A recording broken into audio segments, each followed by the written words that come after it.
லூனா ஊதா நிறச் சிரித்த நிலா. அவள் தன் வானவெளி வீட்டில் இருந்து 2026 திட்டப் புத்தகங்களைத் பிளானர்ஸ் தயாரித்துக் கொண்டிருந்தாள். இந்த திட்டப் புத்தகங்கள் சாதாரண புத்தகம் அல்ல, இவை மந்திரப் புத்தகங்கள். ஹே ஒளியன், இந்த வருடம் திட்டங்களை விநியோகிக்க நீ எனக்கு உதவ வேண்டும் என்று லூனா கூப்பிட்டாள். ஒளியன் ஒரு சின்ன துருதுரு நட்சத்திரம். அவன் எப்போதுமே அவசரமாக இருப்பான். விரைவில் செய்வோம் லூனா. திட்டமெல்லாம் எதுக்கு? வேகமாகப் பறந்து எல்லாவற்றையும் கொடுத்துவிட்டால் போதுமே என்று ஒளியன் உற்சாகமாகக் கத்தினான். லூனா அதை பார்த்து மென்மையாகச் சிரித்தாள். திட்டம் அவசியம் ஒளியன்.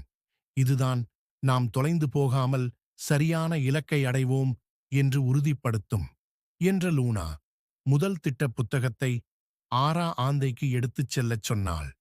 ஆரா ஆந்தை விண்வெளியின் புத்திசாலி ஆசிரியை. அவள் தனது பெரிய விண்மீன் நூலகத்தில் காத்திருந்தாள். ஆரா தன் அடுத்த வருட விண்வெளிச் சமையல் குறிப்புகளையும் அறிவியல் ஆராய்ச்சிகளையும் எழுத ஆவலாக இருந்தாள். ஒளியன் விரைவாக ஆராவிடம் சென்று திட்டப் புத்தகத்தை கொடுத்தான். நன்றி ஒளியன். திட்டமிடுதல்தான் அறிவின் முதல் படி.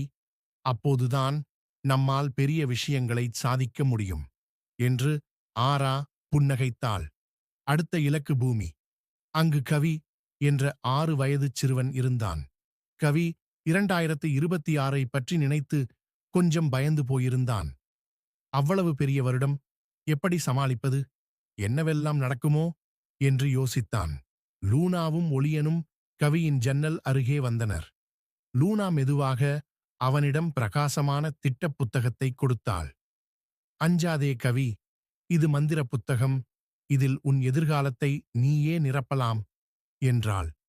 கவி அதை பிரித்துப் பார்த்தான். அதில் 2026 நான் செய்யப்போகும் சாகசங்கள் என்ற முதல் பக்கம் மின்னியது. அவன் உடனடியாக தன்னுடைய விளையாட்டுப் போட்டிகள், பிறந்தநாள் விருந்து, புதிய நண்பர்கள் என எல்லாவற்றையும் ஆர்வமாக எழுதத் தொடங்கினான். எதிர்காலம் பயமுறுத்தும் ஒரு பெரிய புதிராக இருக்காது. நாம் திட்டமிடும்போது அது மிகவும் அழகான சாகசமாக மாறும். திட்டமிட்டுச் செயல்பட்டால் ஒவ்வொரு நாளும் ஒரு நட்சத்திரப் பொழிவுதான்